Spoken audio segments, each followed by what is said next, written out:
Hello दोस्तों, आप देख रहे हो तेनालीरामा। इस सीरियल का आगे का मतलब 23 जनवरी का पूरा एपिसोड रिव्यू। अब तक आपने देखा कि तेनालीरामा जब विजयनगर की प्रजा में आए तो इन बच्चों की चोरी पकड़ने से रह गई। मतलब ये बच्चे तेनालीरामा के आगे बहुत काम आने वाले हैं, ऐसा मुझे लगता है। आपको क्या लगता है? कमेंट बॉक्स में मुझे जरूर बताइएगा।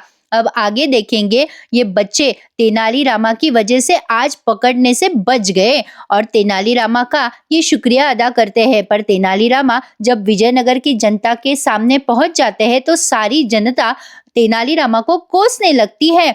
पर तभी वहां पर तथाचार्य जी पधार रहे होते हैं और तथाचार्य जी को लगता है कि उनकी स्वागत के लिए इतनी सारी भीड़ है। पर यहाँ पे गनी बनी उनका मजाक उड़ाकर कहते हैं, क्या गुरुजी ऐसे कोई पीठ दिखा के स्वागत करता है क्या? तब तथाचार्य जी कहते हैं, अरे इसे अप्रत्यक्ष रूप से स्वागत करना कहते हैं। पर नहीं, गनी बनी तो उनका मजाक उड़ाए जा रहे हैं। पर अब आगे देखिए, ये भीड़ क्यों लगी है इस बात का विवरण करते हैं तथाचार्य जी। तब उन्हें तेनालीरामा के प्रत्यक्ष रूप से दर्शन हो जाते हैं। तब क्या, तथाचार्य जी का पूरा चेहरा सफेद पड़ जाता है। ये क्या, ये यहाँ पे क्या कर रहे हैं? तेनाली तथाचार्य जी सोचने लगते हैं कि इनका आने का समय तो प्रातः काल है।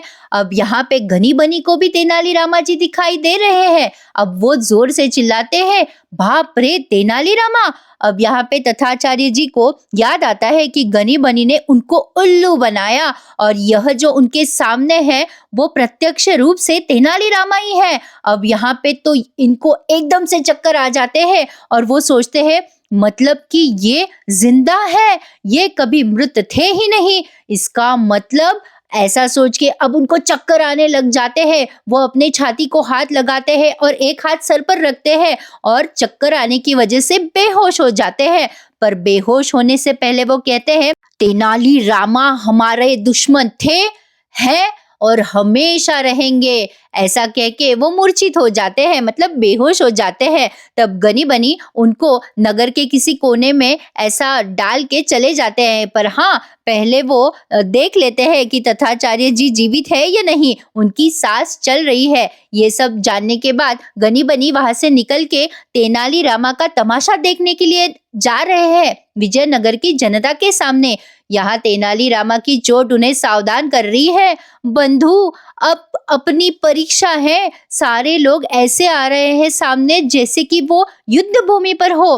तब तेनालीरामा उनके चोटी से कहते हैं कि बंधु, अब उखल में सर दिया है तो मूसल से क्या डरना बंधु। अब रणभूमि में उतरे हैं तो सामना योद्धा की तरह ही करना पड़ेगा ना। अब क्या होगा आगे दोस्तों, जानने के लिए देखते रहिए आगे का सीन। अब यहाँ पर तेनालीरामा की धर्म पत्नी शारदा और उनकी माँ दोनों भी उनका घर साफ सफाई में मतलब साफ सफाई कर रहे हैं। तो शारदा कहती है, शारदा जिस किसी भी वस्तु को साफ करती है ना, वहां पे लक्ष्मी आ ही जाती है। माँ, अब हमारा घर पहले जैसा हो गया। और एक तरफ रामा अपने अस्तित्व की परीक्षा दे रहे हैं। अब यहाँ पे सारी जनता रामा को कोस रही है, ये निर्लज्ज फिर से यहाँ आ गया, इसे देश निकाला दिया था फिर भी ये क्यों आ गया, कितना निर्लज्ज है ये। सारी जनता रामा को कोस रही होती है। तभी यहाँ रामा की माँ और उनकी धर्म पत्नी समझती है, अब हमारे पिछले दिन वापस आएंगे, अब हमें हमारा खोया हुआ सम्मान भी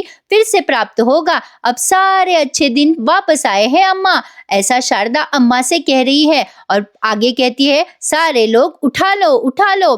अरे अम्मा, मैं कह रही हूँ फूल और मालाएं उठा लो मेरे इनके स्वागत के लिए। पर ये क्या, यहाँ पर तो सारे विजयनगर के वासी रामा को मारने के लिए पत्थर उठा रहे हैं। तभी महामंत्री वहां पे पहुंच के राजा ने दिया हुआ आदेश सब जनता को बताते हैं। पर फिर भी विजयनगर की जनता रामा को स्वीकार करने से रही। कोई भी तेनालीरामा को स्वीकार करने के लिए तैयार नहीं है। महामंत्री जी बताते हैं कि राजा ने ये सब अधिकृत कहा है कि रामा अब विजयनगर के रहिवासी है सब लोगों की तरह, पर आप अब उनपे हाथ ना उठाए। लेकिन फिर भी विजयनगर की जनता रामा को स्वीकार करने के लिए तैयार नहीं है। सारी जनता कहती है, भले ही हमारे महाराज ने आदेश दिया हो, हमारे महाराज बहुत दयालु है, पर इस कपटी को हम हमारे राज्य में स्थान नहीं देंगे। यहाँ तक मंत्री जी ने पंडित रामा को निर्दोष सिद्ध किया गया है ये तक जनता को बताया, लेकिन फिर भी कोई भी स्वीकार करने को तैयार नहीं है। यहाँ पे विजयनगर के एक वृद्ध है जो रामा को कोस रहे हैं। ये वृद्ध रहवासी कहते हैं एक समय आया था जब हमारे राज्य पर विपत्ति टूट पड़ी थी, तब महाराज श्री कृष्ण देव राय हमारे लिए रक्षक बनकर आए थे। महाराज श्री कृष्ण देव राय हमारे रक्षक ही नहीं हमारे भगवान हैं, और तुमने हमारे भगवान के भावनाओं को ठेस पहुंचाई है। रामा के दिल में आनंद है कि सारी विजयनगर के रहवासी श्री कृष्ण देव राय जी को भगवान मानते हैं। आगे वो रहवासी कहते हैं हम तो क्या, लेकिन विजयनगर की आने वाली पीढ़ियां भी इस देशद्रोही को कभी माफ नहीं करेंगी। सारी जनता बहुत क्रोधित है। अब यहाँ पर महामंत्री सब जनता को रोक रहे हैं, रुक जाइए, आप लोग समझ क्यों नहीं रहे हो। रामा कहते हैं नहीं मंत्रीवर जी, आप रहने दीजिए, इनका दोषी मैं हूँ, मैं इनसे क्षमा याचना करता हूँ। अब रामा कहते हैं काका, आप कह रहे हो आपके राजा भगवान है, भगवान कैसे होते हैं, कैसे दिखते हैं ये नहीं जानते हम। भक्ति, श्रद्धा, प्रेम, समर्पण, मित्रता, एक मुस्कान में समाया हुआ संपूर्ण ब्रह्मांड कैसा होता है क्या हम जानते हैं? मैंने उस क्षण अनुभव किया था, ये सब मैंने अनुभव किया था उस समय जिस समय मैंने मेरे महाराज श्री कृष्ण देव राय को हमारे इस नगर में देखा था। श्री कृष्ण देव राय हमारे आस्था के कलश है। विजयनगर के वंदनीय नरेश अपने प्रजा के आस्था के कलश, तुलवा वंश के न्याय और पराक्रम का शंखनाद, ऐसे न्याय प्रवीण दयालु महान शासक जिन्होंने मुझे धूल से उठाकर दरबार का महान शासक बनाया, अपने दरबार की शोभा बनाया। तेनाली रामा गांव से आए हुए एक सामान्य नागरिक को अपने दरबार का पंडित का रामा कृष्णा बनाया।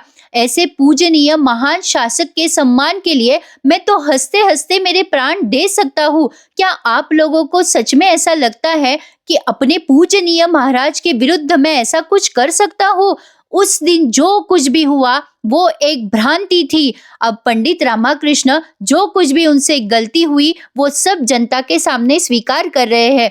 वो कह रहे हैं उस दिन मेरे सामने एक छलावा किया गया था, किंतु महाराज को मैंने सारी सच्चाई बताई है, और महाराज को सारी सच्चाई पता चलने के बाद उन्होंने मुझे क्षमा कर दिया है। अभी आपको महामंत्री ने बताया, किंतु महाराज ने मुझे क्षमा ही नहीं किया, दरबार में पुनः उन्होंने मुझे पदासीन भी किया है। अब पंडित रामाकृष्ण जैसे महाराज ने उन्हें बताया वो सब जनता को बता रहे हैं, विजयनगर की जनता को। अब पंडित रामा कहते हैं किंतु वो महाराज हैं, अपनी प्रजा को वो भली भांति जानते हैं। उन्होंने मुझे बताया काका, मुझे पूर्ण रूप से तब तक क्षमा नहीं मिलेगी जब तक आप लोग मुझे क्षमा नहीं करेंगे, जब तक मेरे पूजनीय भगवान के भक्त मुझे क्षमा नहीं करेंगे। विश्वास कीजिए मुझ पर, मैं अपने लिए यहाँ नहीं आया हूँ, मैं विजयनगर साम्राज्य के लिए आया हूँ। इस विजयनगर के साम्राज्य को फिर से उस पंडित रामाकृष्ण की आवश्यकता है। एक बार, केवल एक बार मुझे अपने महाराज और राज्य के प्रति आस्था और निष्ठा सिद्ध करने का अवसर मुझे दे। मैं वचन देता हूँ कि मैं, अब तेनालीरामा आगे कुछ कहेंगे, तभी वो वृद्ध जो काका है रहवासी विजयनगर के, वो कहते हैं तुम्हारी इन बातों की सफाई हो ही नहीं सकती। जो तुमने किया है वो पाप है। तुम कल भी हमारे लिए राजद्रोही थे, राजद्रोही हो और राजद्रोही ही रहोगे। अब ये सब बातें सुनने के बाद पंडित रामाकृष्ण को समझ में नहीं आ रहा अब वो करे तो क्या करे, पर चाहे कुछ भी हो जाए पंडित रामाकृष्ण को अपनी वापसी दरबार में चाहिए, क्योंकि वो विजयनगर पर आने वाले संकट से भली भांति ज्ञात है। तो दोस्तों आगे देखो होता है क्या। अब पंडित रामाकृष्ण ये वृद्ध काका की बात सुनकर क्रोधित हो जाते हैं और कहते हैं मैं आप लोगों से क्षमा याचना की भीख नहीं मांग रहा। अब पंडित रामाकृष्ण के यह वाक्य सुनकर जनता में से एक व्यक्ति कहते हैं अरे ये तो बड़ा ही कपटी निकला। अब ये पंडित रामाकृष्ण के वाक्य सुनकर महामंत्री जी भी चौंक जाते हैं और वो सोचते हैं अरे ये क्या कह रहे हैं पंडित रामाकृष्ण, इनको अचानक से क्या हो गया? आया ना यहाँ पे कहानी में ट्विस्ट दोस्तों, तो आगे आगे देखो होता है क्या। पंडित रामाकृष्ण की ये चतुराई उन्हें दरबार वापसी जरूर दिलाएगी और यहीं पर उन्होंने आज का यह एपिसोड समाप्त किया है। अच्छा लगा ना आपको डिटेल में ये एपिसोड सुनना, तो मेरे चैनल को जरूर लाइक कीजिएगा ताकि आपको हर रोज आपके फेवरेट शो का रिव्यू ऐसे ही डिटेल में सुनाई दे। तो आगे आगे देखिए होता है क्या। आज का यह एपिसोड समाप्त हुआ है और आगे का प्रोमो तो आप जानते ही हैं। अब पंडित रामाकृष्ण जी दरबार आए हैं और दरबार में राजा जी ने उन्हें बहुत बड़ी चुनौती दी है, दरबार वापसी की। अब पंडित रामाकृष्ण को प्रश्न पूछे जा रहे हैं। राजा कृष्ण देव राय जी महापंडित से कहते हैं, तेनाली रामा से प्रश्न कीजिए महापंडित जी। तब महापंडित जी तेनाली रामा से प्रश्न पूछते हैं कि 1 से 20 की संख्या में पूरा ब्रह्मांड कैसे समाएगा। अब पंडित रामाकृष्ण इस प्रश्न का उत्तर दे नहीं सकते। तब तथाचार्य जी खुश हो जाते हैं और गनीमनी से कहते हैं, जाओ गनीमनी सुई धागा लेकर आओ, आज तेनाली रामा के कपड़े तो फटेंगे ही फटेंगे। क्या कहते हो दोस्तों, आपके मनोरंजन की व्यवस्था तो पूरी है। तो आगे आगे देखिए होता है क्या। अब आगे का एपिसोड जानने के लिए चैनल को जरूर सब्सक्राइब कीजिएगा और कैसा लगा आपको एपिसोड मुझे कमेंट बॉक्स में जरूर बताइएगा। आपके कमेंट्स का मुझे इंतजार रहेगा। तो देखते हैं कल क्या होता है। So please subscribe my channel and enjoy my all Tenali Rama's review. धन्यवाद।